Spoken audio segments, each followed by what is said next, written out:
Hello, everyone. Hi, my name's Jude Kenny. I'm with CodePath, and we're excited to welcome you to our breakout session today. Before I introduce the session, just a couple of quick announcements.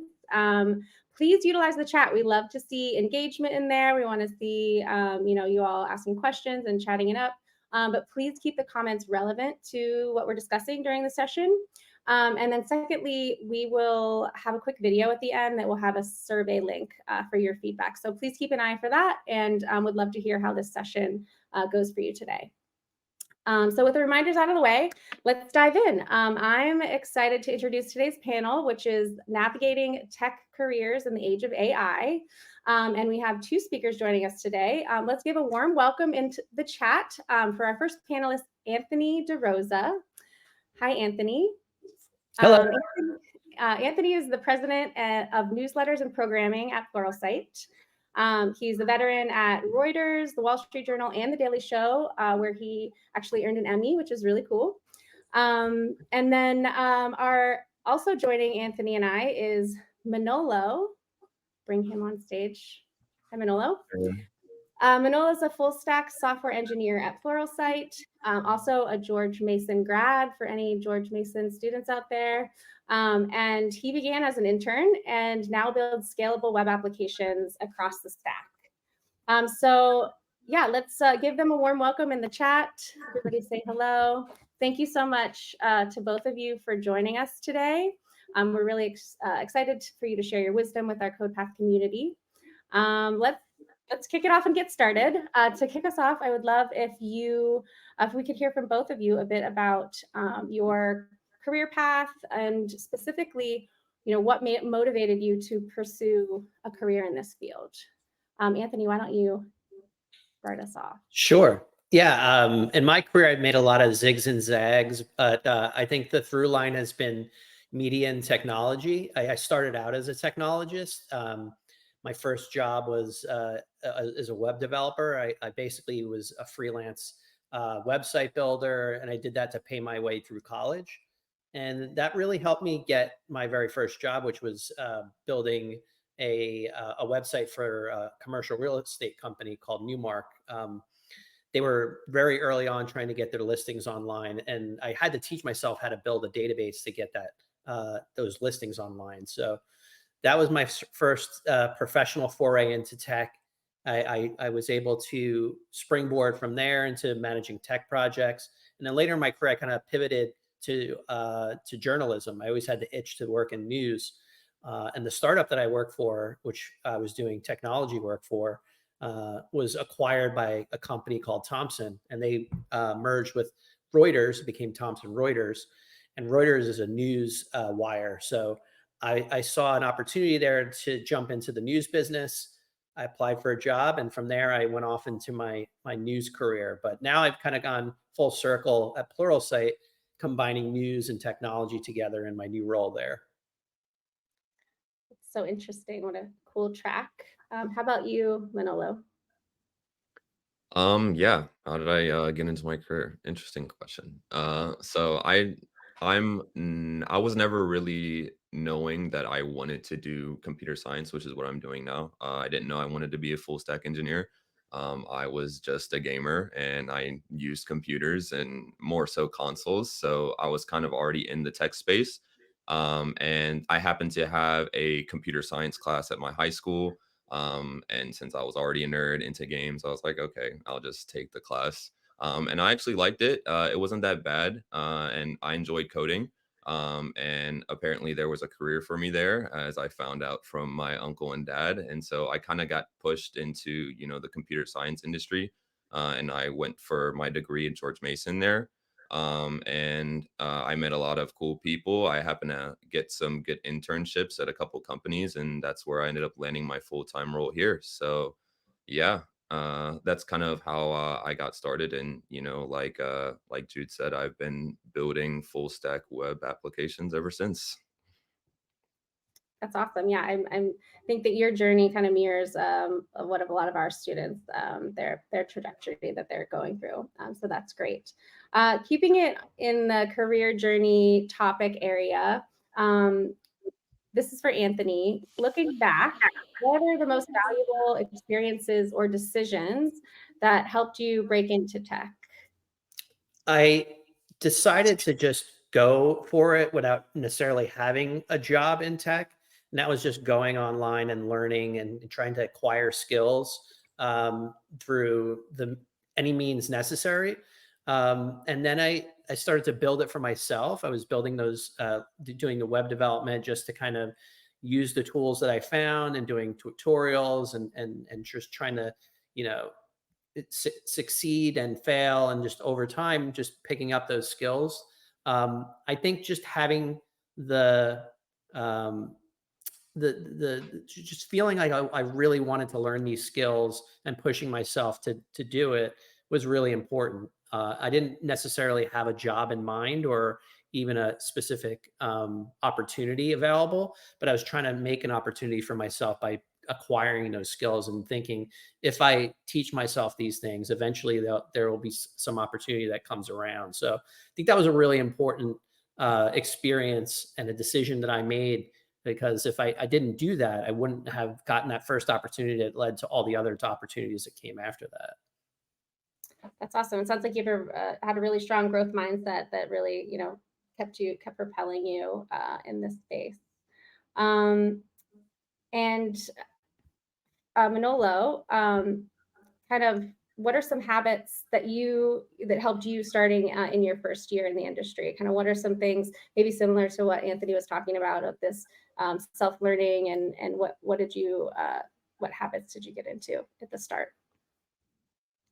Yeah, similar to what he said, growth mindset, learning, really important. When you're first getting into your career, there's a lot of things to know from an engineering standpoint. Like, you haven't really most likely built and scaled applications by yourself. And there's a lot that goes into that, a lot of facets. There's a lot of things to learn about. Just from my standpoint, like, I'm a full stack engineer, but there's a lot of paths that you can go. You can be in cloud, you can be in security, and now there's AI, and there's a lot of facets just in with that. So you need to have a growth mindset. You need to be willing to learn, and that has definitely helped me earlier in my career, which I still am in my early career. So yeah, just the learning habit, with being willing to talk to people, because that also helps your learning. You don't know what you don't know, and talking to people is kind of like a glimpse into your future. So they'll tell you what you don't know and tell you where they failed, just like sessions like this, and that definitely helps you out big time when it comes to being early in your career. Yeah, networking is so important. I feel like in my career too, that's always helped me kind of get to the next level or get to my next thing that I wanted to achieve. And you mentioned, this ever evolving tech landscape, particularly around AI. I would love to get into just talking about that, since that's the main focus of our panel today. Anthony, for you, how has AI changed the way tech professionals work? At other companies or at Pluralsight, both at the junior and at the senior level. Well, first of all, I think we're really early in terms of how we're applying AI. I think a lot of people are just starting to figure out where it works and where it doesn't work.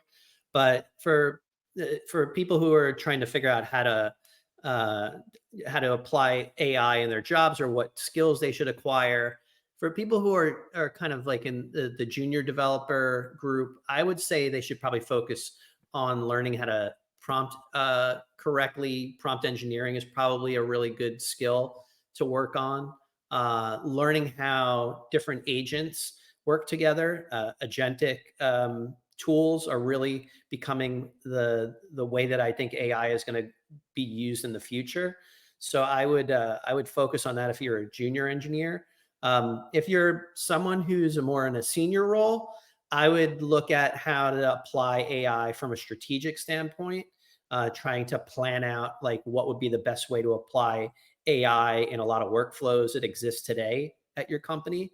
Um, and also trying to make the business case for AI is really challenging, I think, because we don't have a ton of examples of where AI has yet produced a lot of ROI for an organization. So that's something that you'll really have to spend some time trying to figure out to prove to the organization that applying AI in different ways is going to actually be something that's profitable for your organization. Nice. I see some questions coming in the chat. Maybe we can grab a couple of those. So we have Brian asking, what are agentic tools? I think you just had mentioned those, Anthony. Can you talk a little bit more about what those are? Yeah, so it's sort of taking AI and giving it a set of instructions and parameters and having it go off and sort of do things semi-autonomously. Whereas normally with AI, you're doing a lot of prompting. You have to continuously give it information. Whereas an agent or an agentic tool has that information baked in, and you've given it a sort of a set of instructions and parameters that has to stay within. And it goes off and it does its thing based on those parameters that you've set for it. And I really feel like that's where things are going to be headed in the future, because you're not going to want to be sitting at a terminal giving instructions to the machines that you're working with all the time. You want the machines to be able to have some tasks that you want it to do and then go off and do it on their own. And I think that's a really important skill to have in the future. That's awesome. Kind of thinking about those different types of AI, can you talk about the reliability? It looks like somebody's interested to know kind of how reliable do you think AI is in terms of your work? Manoli, do you want to take that one or should I? I mean, yeah, I mean, I can take it. I definitely use a lot of AI tools. We're moving in the age of AI. If it's out there, you should definitely check it out and see if you can use it. And that's what I've been doing. But as far as the reliability and usefulness, it kind of goes back to, what Anthony was talking about. Like, you need to be good at prompting. You need to be good at providing context. One thing that you'll realize about AI is if you don't know what you want, it probably won't either. So you need to be good at providing it good sets of instructions in order to get the job done. If we're talking about agentic AI, and as far as asking for it to do things, provide you with ideas, you need to give it the right context. Who are you and what do you want? And there's a lot of tools that are coming out that are doing better at providing context to AI, such as MCP servers and such like that, because that's something that I've been utilizing when I'm coding or using AI agents and such like that, because it allows you to provide context to LLMs a lot easier. So yeah. Nice. Are there any other specific AI tools or technologies that you use regularly that you could recommend to our community? Yeah, so typically, like, there's just your regular LLMs like ChatGPT and Gemini. If you have some thoughts, not just for engineering, if you'd want to plan a vacation or whatever, just be like, hey, I'm trying to do this, like, give me some pointers. So there's those for planning purposes, and whatever other LLMs that are out there, because there are a lot. And also just in terms of the agentic tools. I primarily use those as a coder. I'm an engineer. So I typically use GitHub Copilot, providing it context as far as what you want from it code wise, using MCP servers to let it, access your database, or, whatever uh, workflows that you're using. Like, if you're using Jira, you can integrate it with Jira and pull down tickets and give it the full context of the ticket before you start working and such. So just using those MCP servers to provide context, and also making sure that you're prompting correctly has been working really well with me for Copilot.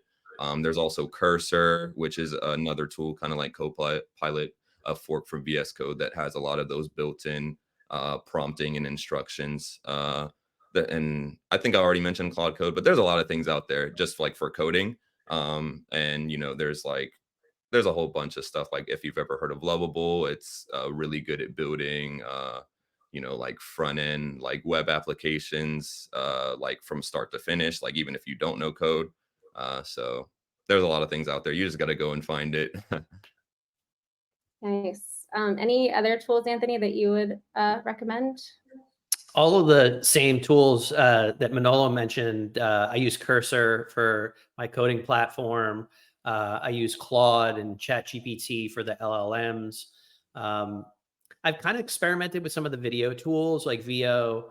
There's an app called Captions that I've tried to mess around with that helps create social media content.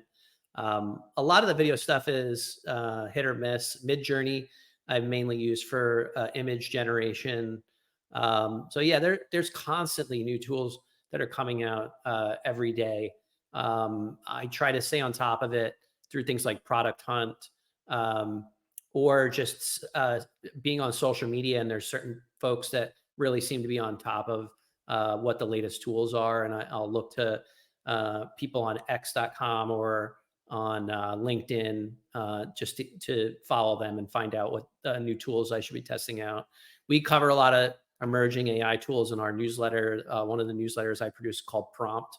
And Katie Canales is the head writer there. She does a really great job of covering what the latest tools are as well. So Katie kind of keeps me on top of what new tools I should be testing out. Amazing. Those are some great resources that we would definitely share out with our audience. We've got some more questions coming in. Before I go into the AI question that we have, let's take a couple of these. How important is it to understand the background processes of AI and ML algorithms? So is it not just seen as a black box? So does this include understanding the mathematics and parameter tuning to optimize these models? So how in depth do they need to know about AI to actually utilize these tools? Should I take that, or is that for Manolo? Oh, yeah, sorry, it was from the chat. Let's have Manolo kick us off with that one. Yeah. So it's interesting. It really depends on what you need to get the job done, right? The bare minimum that you need to get the job done, I think, is good. More knowledge helps you get the job done better. But you can get an analysis paralysis if you don't understand linear algebra, but you want to use GitHub Copilot. It's like I don't necessarily need to know the underlyings of how these large language models are working and what deep learning is and stuff like that. Like I can go and use it right now if I say, hey, I want to build this app. So I don't think it's really as important to know like the underlying workings unless like you want a career in AI, like you want to be like a machine learning engineer. If you just are interested in using the tools and building applications with them, if you're a coder like me, then I would try and understand not necessarily like the inner workings, but like how can I prompt, how can I pass context, how can I utilize AI to make better features and write code better and such like that, which you don't necessarily need to know linear algebra for. So Yeah, I would agree with that. I think if you need to get closer to the metal, that you have a different type of role or job, and having to know like the nuts and bolts. It depends. It depends on what your role is. I think in most cases, like what Manolo said, you really don't need to get that deep in the weeds of it, and you probably want to spend more time in what's your task, what's your goal, what are you trying to accomplish with the tool that you're using. But I think the human in the loop is extremely important. You can't expect AI to be reliable or accurate 100% of the time. It's often not accurate, and having a human to do those fact checking or double checking the work is really important. So that keep that in mind when you're using these tools. Yeah, that's a great point. Humans are still necessary, even though AI is, becoming in the forefront of this industry. So do you see AI as a threat to traditional engineering roles, or are you looking at it as an opportunity for growth? Anthony, do you want to start with that one? Sure. I do think it is a threat to some entry level programming. I think if you're going to enter the technology field, you'll want to learn how to program. You still need you should understand how programming works. you may not necessarily be doing programming, because I think AI is going to take a lot of that work away from us. But there are tons of different roles in technology beyond entry level programming. So get the basics of programming out of the way so you understand it, but you're going to have to up level from there, because I do think AI is going to probably take on a lot of those entry level programming jobs. And you're going to have to find other paths to take on, and other skills that are things that AI can't do as well, or as efficiently as a human can. There's creativity, there's strategic thinking involved. There's a lot of other roles in technology that'll require more of the human element than AI has. And that's where we're going to have to find those paths to get into those different roles in the future. Yeah. How about you, Manolo? What are your thoughts on if it's a threat or an opportunity for growth? Yeah, I can't really say like how much of it is like a threat. I mean, yes, there are definitely really big capabilities of AI, but like I'm not necessarily like looking too far forward and using it like as a replacement of like an engineer. Just like Anthony said, like there needs to be like a human in the loop as of right now. And if you give AI complex tasks, it's gonna fumble even if you give it the right context. It's just not really the best for large code bases, but who knows what the future holds. It can definitely get a lot better, and it seems like it's really on track to do that. But as far as it being an opportunity for growth, it absolutely is. There are a lot of tools out there right now, and you can take advantage of them right now. And you can leverage AI to learn about AI. You can leverage AI to get better at programming, as long as you are using it as a tool instead of as a crutch. I think that you're not really going to be as replaceable as somebody who's completely dependent on AI, because if the AI is getting better than like faster than you are, then I think that's really one of like the metrics of if it's going to be a threat or not.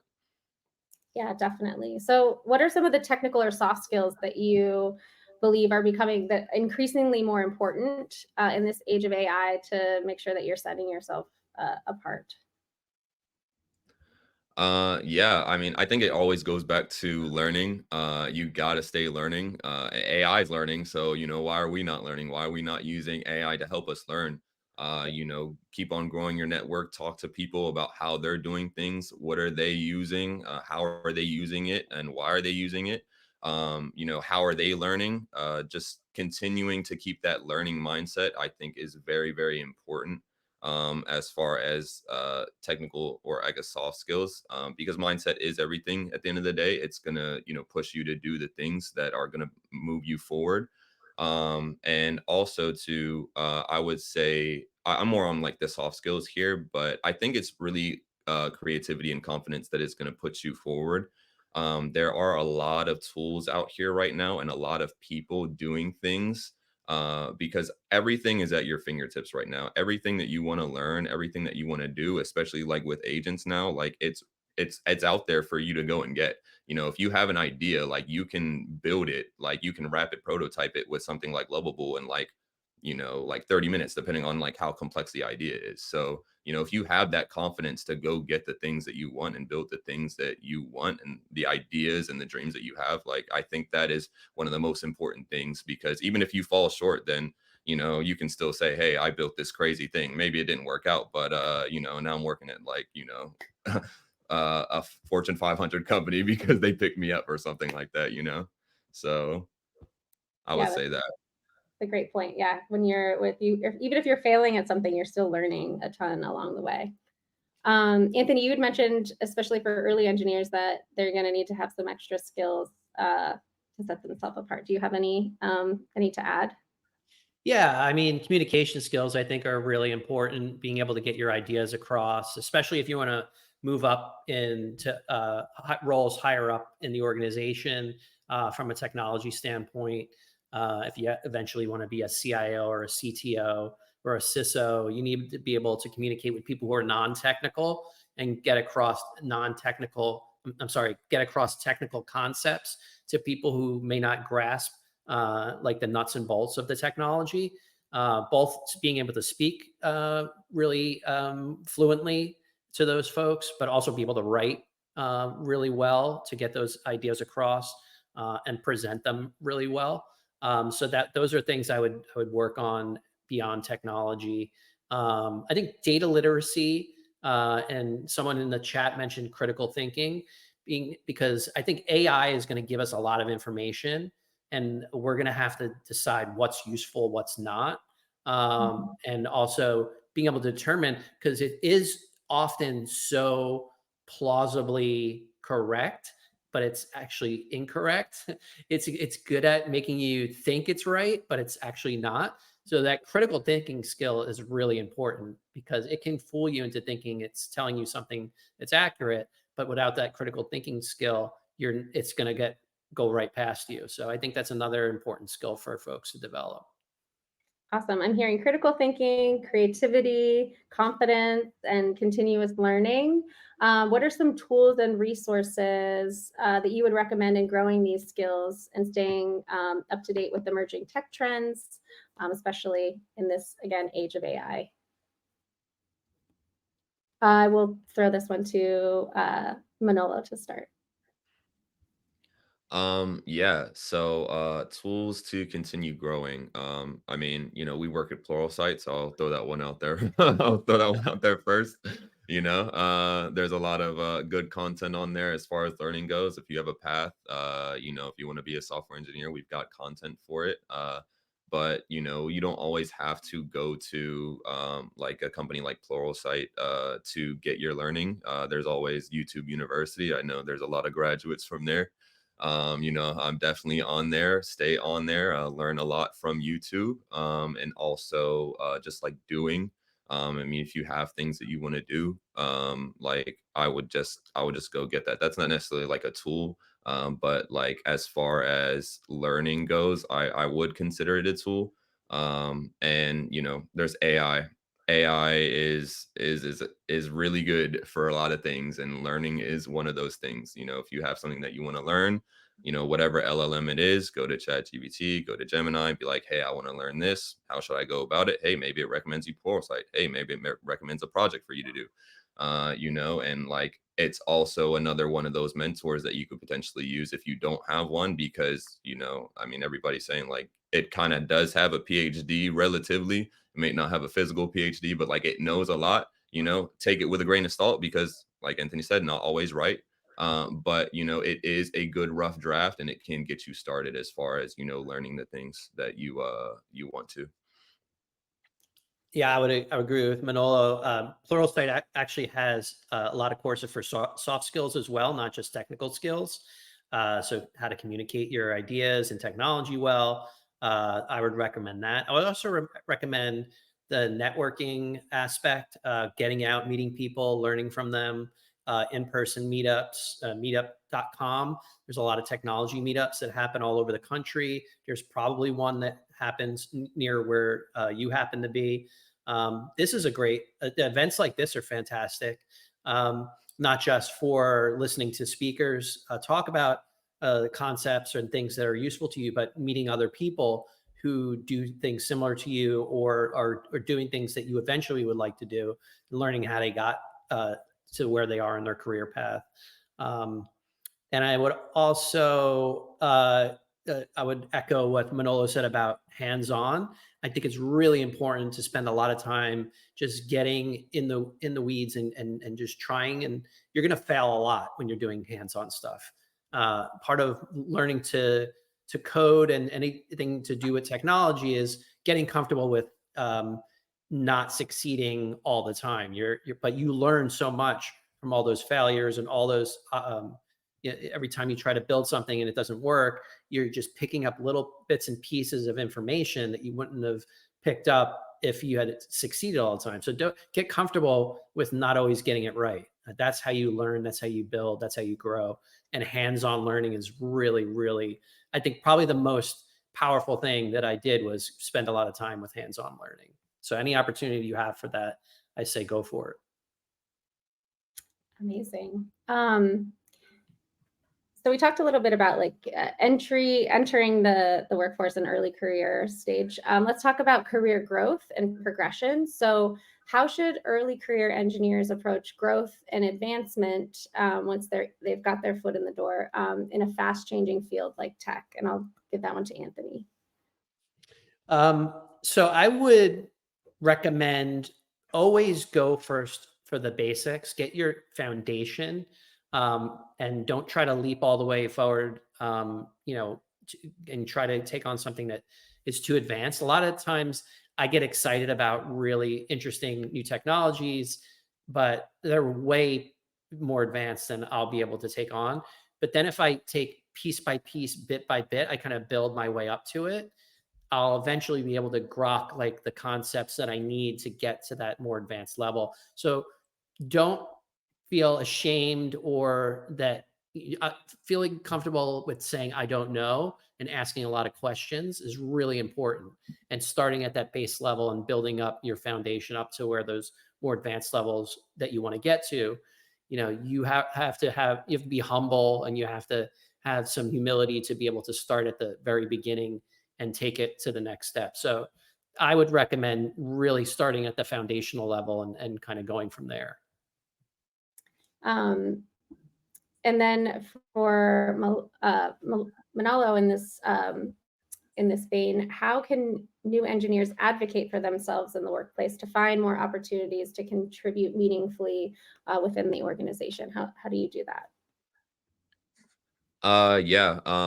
Advocating for yourself is something that I definitely struggle with. I'm not necessarily the type to, say, hey, like, look at all the things that I'm doing. I want this and I want that. Like, I'm not really the best at that. Like, even like coming to events like these, like, and just like communicating in general, like it's tough for me. Like my heart was beating before I pulled up here. So I'm not gonna lie. Like, and this is also like the first time like I'm talking today. So, for the grain of You're salt. doing great. Doing great. But like stuff like that isn't really good for me. And so I would say you just have to do it. You're the only one that's going to do it. Even if you're afraid to do it, you just have to go ahead and say, hey, I want this. And not being afraid to do that. But being able to say that you want a thing is one part of it. And having that courage and that willpower to go and do that. But you also need the evidence to support why you should get the thing. And I think that really comes into your work. So if you do good work and you are making an impact, whatever that means to your team or your organization, you need to find out what that means, because what you might consider to be an impact might not actually be an impact to your team or organization. And so if you are figuring out what that impact is that they want to see, and you are actually doing that, when you actually ask for what you want, then there's a lot more evidence to support it. And also, you should bring to the table that evidence to support it if they're not actually paying attention to the visible work that you are doing.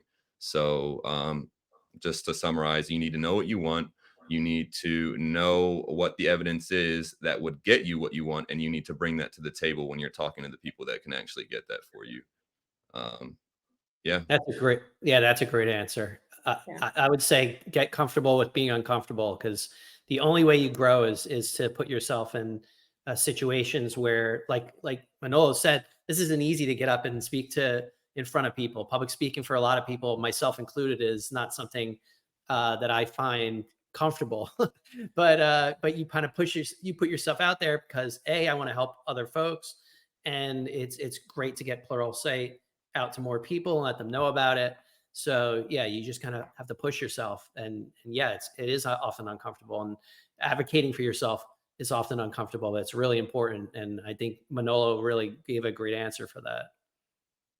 I agree. A step by step. That was a great answer, Manolo. Let's talk a little bit about teamwork and collaboration in this changing AI world.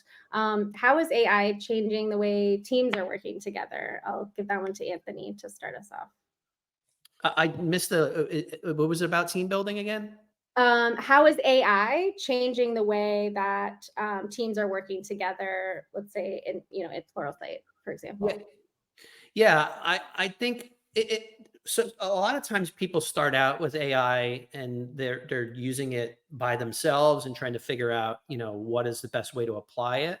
Um, in terms of collaboration, one of the ways that I've used it to collaborate is creating GPT models in Chat GPT, because those can then be shared, and you can use that as a resource for taking all the shared information that people have into one single place, and they can ask it questions. So let's say you have a bunch of documentation, and it's really hard to kind of go through all those documents one by one.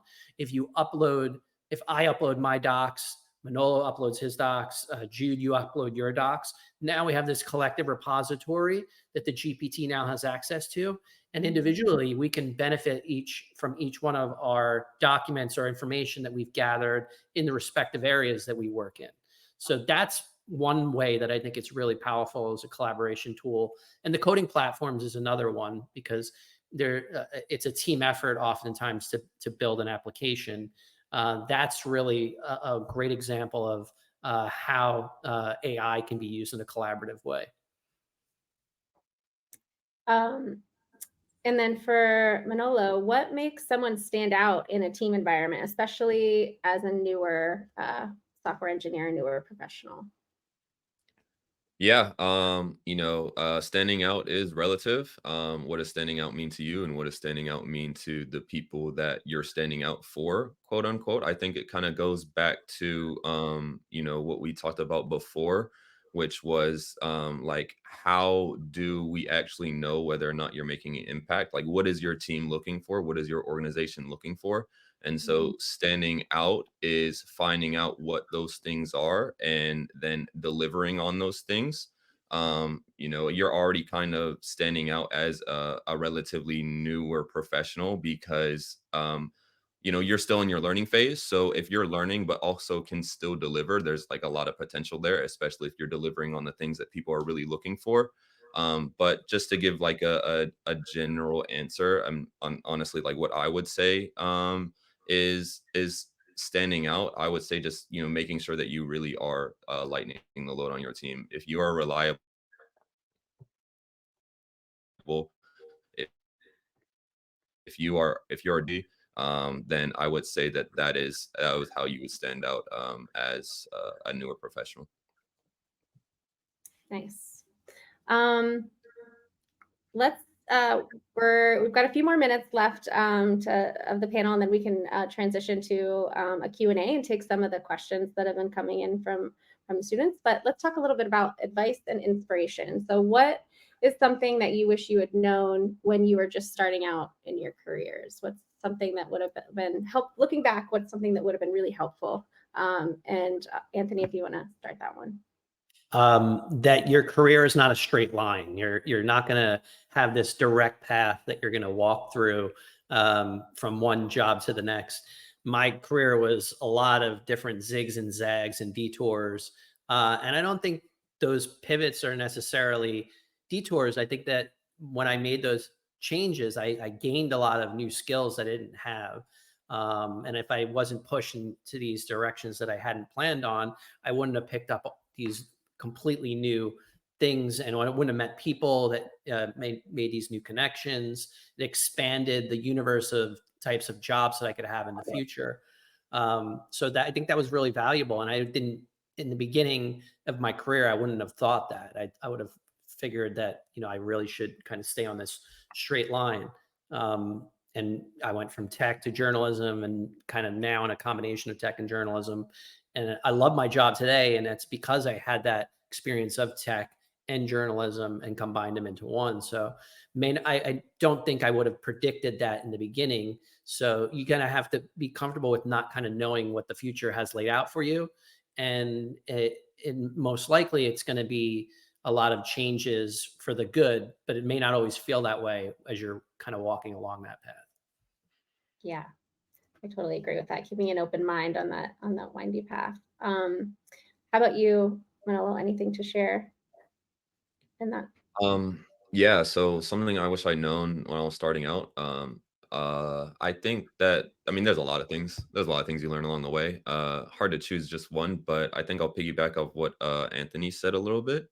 You know, like your career, I'm still new in my career, but just life in general is a series of zigzags. You know, you're going to fail a lot.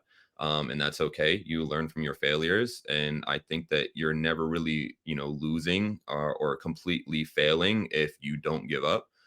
So I would say that, you know, embrace the failure, learn from the failure. And also along the lines of zigzagging, you know, like make sure like the tech field is for you. Like if when we were at the we're I'm assuming that everybody here wants to be an engineer, but you know, just make sure your why is in place. Like why do you want to be an engineer? Like what kind of engineer do you want to be? And you know, making sure that you have direction as far as like how to get that. You know, like I started off, you know, in college just doing the projects in college weren't really putting me on the path to be a web developer. Like I found that on my by myself, right? And I ended up liking it, right? So making sure that you get that exposure into like all of the facets of the tech field might help you figure out whether or not, you know, you want to be here in tech, or maybe you don't even want to be in tech at all. Maybe you want to do something else. Like I think having the answers to those questions are really important, because this is your future, you know, and you want to know like where you want to be, and you want to make sure that the job that you choose makes you happy, because you don't want to wake up and go to a job that you don't like. Nobody wants to do that. So make sure that this is what you want, and then it makes you happy. Great advice. Yeah. You've spent so much time working that, yeah, you want to make sure that it definitely aligns with your values and your goals. Can you share a moment of failure or challenge in your career and what you learned from it that kind of helped shape where you are today? Anthony, I'll give that one to you. So I'll give you one. When I was at the Wall Street Journal, we wrote up a big transformational roadmap for where we thought we needed to take the company to kind of help them integrate technology and a lot of the things that we saw happening around media, where outside of the big traditional newsrooms, they were applying a lot more technology and tools into the work they did.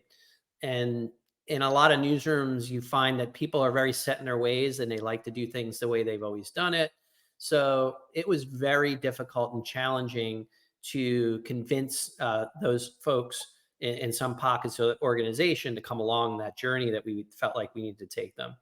So it wasn't necessarily a failure, but it was a challenge. And it was a real big challenge to kind of go through all these different departments and pockets of the newsroom to get them to believe that this was the path that we needed to go and that this roadmap that we had set up was going to help us succeed.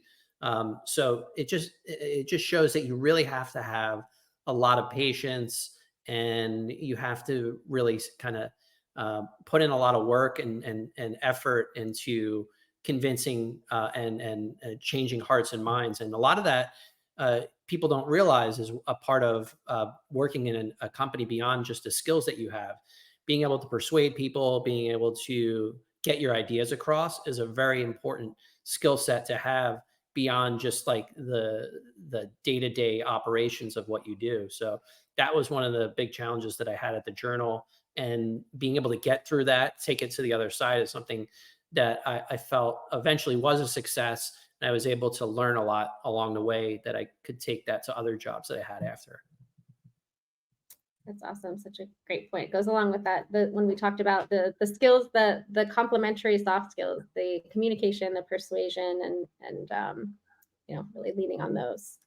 Anything to share, Manolo, on a moment of challenge or failure that's helped propel your career? Yeah, I'm not really the best at choosing favorites and things like that. Like, I don't know if I have like a de facto moment of like, aha, like this is my failure and this is what I learned. Like I feel like my learning is like more of a series of failures, because you're gonna have a lot in your career and a lot in your life, and also like a series of challenges. And I would say through those series of challenges, like a common theme that I'm starting to realize is that, you know, there are no failures that are, you know, I mean, there are some failures that are quote unquote worse than others, but like you always will learn in the end. And don't be afraid to take on those failures. Don't be afraid to take on something just because you're going to fail. Like just because you think that you're going to fail, that doesn't mean you shouldn't take it on. Just from the beginning of my career. Like I was afraid to take on my internship. I was afraid to take on tasks. Like even in my career now, like I'm afraid to take on certain things that I feel like I might not be competent in. If like I don't know the tech stack or I don't know the language, but like you taking on those tasks and taking on that learning is what will make you understand the problems for the future. Like you learning, even if you do fail, it's like, oh, I messed it up this time, but this next time, this is how I'm going to go about it. So know that you can do anything. It's just about how many times you're willing to fail in order to do it. And even if you have to fail 1,000 times, like you should still go for it if you think it's worth it. If like you had to start 100 businesses to become like a billionaire, and on that 100th, like you would become a billionaire for sure, you'd be like, oh yeah, I'm gonna start 100 businesses then. But like if you stopped at that 99 just because you didn't know, well then that's your billion right there. So I would say definitely don't be afraid to take on those failures, and I would say embrace them. Awesome. Great advice. Okay, we're going to take some Q&A from the audience. So Charles is asking, for someone just graduating looking to get their first software engineering role, what do companies like yours look for in early career candidates? That's probably best for Manolo to take, I think. Yes, I agree. Yeah. So take what I'm saying with a grain of salt because I'm not a recruiter. Okay. So I'll give you my experience. I will say that the job market is definitely rough. I know that some of my friends that are amazing engineers are still struggling in the stock market, but I said stock market, the job market. But I would say definitely don't give up. I would say like as far as early career candidates, like the internship is the way to go. And in order to get those internships, I would say you definitely need some sort of initiative. You need some sort of learning. You need some sort of passion, and you need to demonstrate that, whether it be through personal projects, whether it be through the learnings that you've built in school, and or things like that, or people and they know how passionate you are about the industry. Like I think that goes a long way. But I think rather than looking for like I don't know exactly what recruiters are looking for. I would say just make sure that you have the skills to do the job, and if you do and you're still not getting reach back at that point, then it's just a numbers game. Like I said, like don't be afraid to send out like 1,000 applications, because if you get that one, that's all that matters. Yeah, cast a wide net. Yeah. Oh, Anthony, anything to add to that? The only thing I would say is that just applying or sending in resumes and praying for someone to get back to you is not the best strategy. I think Manolo's right that it's a numbers game, and yeah, you have to apply for a lot of jobs to eventually get someone to respond. But I think you kind of have to be creative and find ways to get to people. Sometimes there's 6 degrees of separation using LinkedIn. If there's a friend of a friend of a friend that somehow is connected to that person, networking, I mean, I hate to say it, but it really does make a difference, being able to try a way to triangulate your way to the person who may be at that company in some sort of role is really important. Because oftentimes you can have a great resume, but it's really difficult to even get that resume in front of the hiring manager. So whatever you have to do to get the attention of someone at that company is really important, I think, in this day and age. Thank you. Okay, we have another question from Lynn.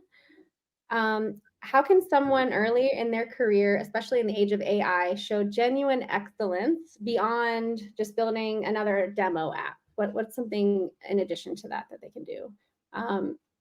Manolo, do you want to take that one? Yeah. So this is the tough thing about just being in the job market. Like a lot of these things are subjective, right? Like if you build like building a good demo app not too long ago was amazing. Like if you just got out of college, like you could get picked up for a good job, but now like the expectations have been rising a little bit. And so, as far as genuine excellence, that is basically in the eyes of the recruiter. So it's kind of hard to know, and just to piggyback on what like Anthony said, like you need to know people, and how you need to talk to people that are getting jobs. You need to talk to people that are hiring for jobs. What are they looking for? Because that's your rubric. So you need to build up your rubric of what genuine excellence looks like. And that is through networking and figuring out what are people hiring for, what internships are you looking for, and who have they hired, talking to them, and building up that rubric, and so then you can make sure that you demonstrate genuine excellence when you go to apply to those jobs. Yeah, we have one that's another question from David that's kind of in line with that. So what is something that Pluralsight specifically looks for in entry-level software engineers? Do you have any insight into that? I know you're not a recruiter, but anything to offer there? Yeah, so I am not a recruiter. I can't can't stress that enough. However, I did get hired at Pluralsight, right? And as far as what they're looking for at the time, it was passion, it was dedication, it was, ability to learn and want to learn. But just like the tech industry, so does the recruiting industry change as far as what they're looking for now. I don't know. Like I know some amazing engineers that just came on for our summer internships, but I don't know exactly what got them hired. I can't necessarily say it's the same thing that got me hired, and because if it's a different recruiter, they might have different metrics for genuine excellence. It is all about figuring out who your audience is and figuring out what it is that they want, and that is exactly what they're going to be looking for. And in order to get those answers, you have to ask either the source or somebody that has been hired and what they had, and then you can kind of triangulate from there. It's a science. I'm sorry, guys. No worries. Thank you. That was great. Great insights. Um, okay, let's see. There's a good question I would like to give to Anthony, and I think this might be our last one as we wrap up. So how can students balance using AI tools with still learning the fundamentals? You mentioned how important the fundamentals are, but like how do they balance that, those two? I mean, I think AI can be useful to kind of get you started, to kind of give you almost an outline of what you need to do. But then you have to go off and kind of learn the fundamentals. I think you can learn some of it through AI. I mean, you can go back and forth with different AI chatbots and things like that. You're not probably going to get the hands-on experience that you need to really have the fundamentals kind of sear into your brain. The only way I think that you really fully pick up the fundamentals is by doing. So I would recommend using AI tools to give yourself a learning path and to set you off on where you need to go. Maybe places that you need to go to learn, whether it be Pluralsight or somewhere else. But the hands-on skills are where you're really going to have the most impact to actually have those fundamentals for you to really grasp what those fundamentals are. So that would be my recommendation to kind of how to balance both the AI side of things and the learning side. Yeah, great answer. Manolo, anything to add to that? Yeah, learning by doing. I can't stress it enough. Like Anthony said, that's one of the best things you can do. You learn through your failures a lot more than you learn from theory. And I'll say that, especially like going to school, like I'm not the type to pay attention to things if I don't see the practical knowledge. Like I was not paying attention to linear algebra before AI came on the scene. I was like, what is linear algebra? Why do I need this? And so like if you have that goal in mind, then it's definitely a lot easier to learn from theory. But you get that goal in mind from failing with that hands on. So I can't stress that enough. Amazing. Thank you both. So we've reached the end of our session. I just want to really express gratitude for you both sharing your time today and your wisdom with our CodePath community. So thank you so much for being here.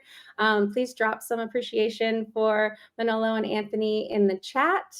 And before we wrap up, sorry, there's still one more. I would love to hear, we ask all of our speakers this question before they leave. So what's your top piece of advice that you would like to share with our emerging engineers at CodePath? I'll let Anthony start, and then Manolo, you can go ahead. I would say stay curious, continue to have that passion for learning. That's the thing that's going to drive you through your career. We've mentioned this many, many times during the session that the hands-on is the best way to pick up those skills. So when you see something that you want to pick up, figure out the path, use AI if it helps to kind of give you that path, but then go off and find a way to apply those skills in a hands-on way. So stay curious, use the tools, reinforce them. That's what I would recommend doing. How about you, Manolo? Any quick words of advice? Yeah. Yeah, there's a couple things, but I'll say probably one of the most important things is probably mentorship. Mentorship is a really big thing. You know, like your network is your net worth. You know, we've already talked about how networking is important to get you know, into these roles. And also it's a glimpse into your future if you know you have somebody that can, you know, is where you want to be and tell you how they got there, and also growing with you. Like that's huge. Like, you know, like you're coming to events like this for mentorship, and that's going to help you, you know, get your direction moving forward. Like if I had somebody like Anthony in my corner, like after I was like, hey, I want to do this, and he's like, oh, I've already been there, you just got to do this and this and this, I'm like, all right, cool, instead of dancing around in the dark and I don't really know what's going on. So, you know, like mentorship is huge, and you know, if you can't get it from one person, you can get it from a lot of people in events like this. So keep doing what you guys are doing. Awesome. Thank you so much to both of you. Okay, well, we're going to close out. We're going to transition to a brief video from our host, Bobby, and keep an eye out for that survey link. Thank you, everybody. Bye. Thank you.